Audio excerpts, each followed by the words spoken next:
প্রথমেই কাতলা মাছগুলোকে আমি ভেজে নিচ্ছি। তেল ভালো করে ধুয়ে নুন হলুদ মাখিয়ে রেখে দিয়েছিলাম, এবার এটাকে ভেজে নিচ্ছি।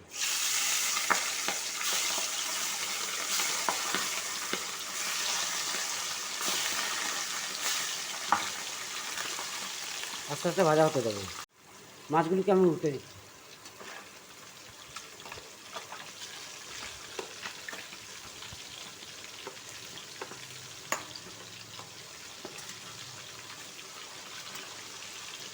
এই পিঠটাও হতে দেবো, অপর পিঠটাও হতে দেবো ভালো করে।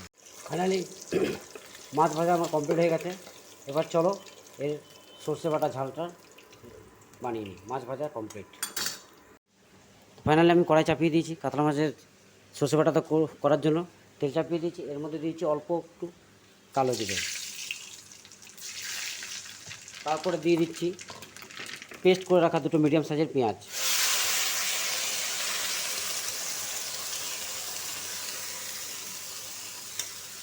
পেঁয়াজটাকে একটু ভালো করে হতে দেবো।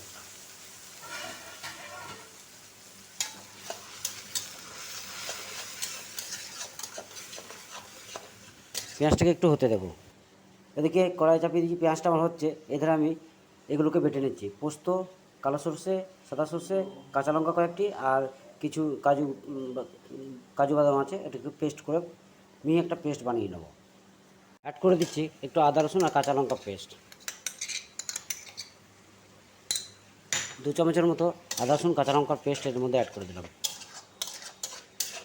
এবার কিছুক্ষণ হতে দেবো।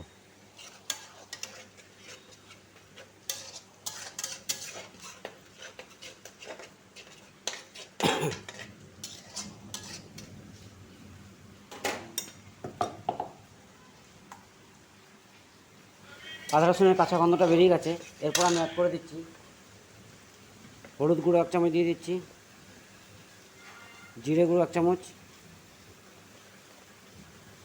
আর কাশ্মীরি লঙ্কা গুঁড়ো 1/2 চামচ দিয়ে দিলাম। এবার এটাকে কিছুক্ষণ হতে দেবো। আর দিয়ে দিচ্ছি স্বাদ অনুসারে লবণ দিয়ে দিচ্ছি। মশলাটা কিছুক্ষণ হতে অল্প একটু জল অ্যাড করে দিচ্ছি হালকা। মশলাটাকে হতে দেবো। ফাইনালি মশলা আমার রেডি হয়ে গেছে। এরপর আমি দিয়ে দিচ্ছি পোস্ত বাটাটা।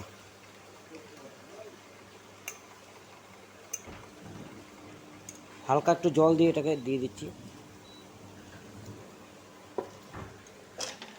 এবার এটাকে কিছুক্ষণ হতে দেবো। ফাইনালি আমার প্রপার কুক হয়ে গেছে মশলাটা। এবার মধ্যে জল দিয়ে দিচ্ছি, এর মধ্যে গরম জল এর মধ্যে অ্যাড করে দিলাম।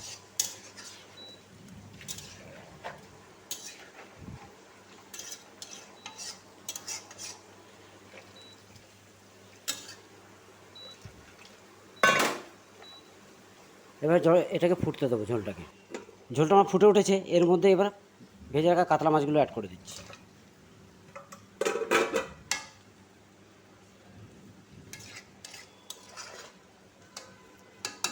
এক ফুট ফুটিয়ে দেবো এটাকে, তাহলে আমার কমপ্লিটলি রেডি হয়ে যাবে।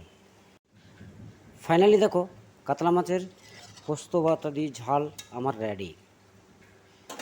ফ্রিজ করবো এটাকে। লাস্টে অল্প একটু সর্ষের তেল উপরে দিয়ে দিচ্ছি, আর দুটো কাঁচা লঙ্কা চিরা।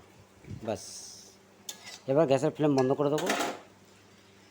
তো দেখো বন্ধু, কত সহজে আমি বানিয়ে নিলাম। পারলে তোমরা অবশ্যই ট্রাই করবে, এবং ভালো লাগলে অবশ্যই লাইক কমেন্ট শেয়ার সাবস্ক্রাইব করে দেবে চ্যানেলটাকে। আর নামানোর আগে অবশ্যই লবণটা দেখে নেবে। চলো, থ্যাংক ইউ। দেখো বন্ধুরা, এটা হচ্ছে কাতলা মাছের সর্ষে বাটা ঝাল। দেখো, খুব সহজ উপায়ে তোমরা এটা বানিয়ে নিতে পারবে। এই রেসিপিটা খুব টেস্টি এবং স্পাইসি হয়, এবং খুব সরল এবং সহজে এটাকে বানিয়ে নিতে পারবে। তো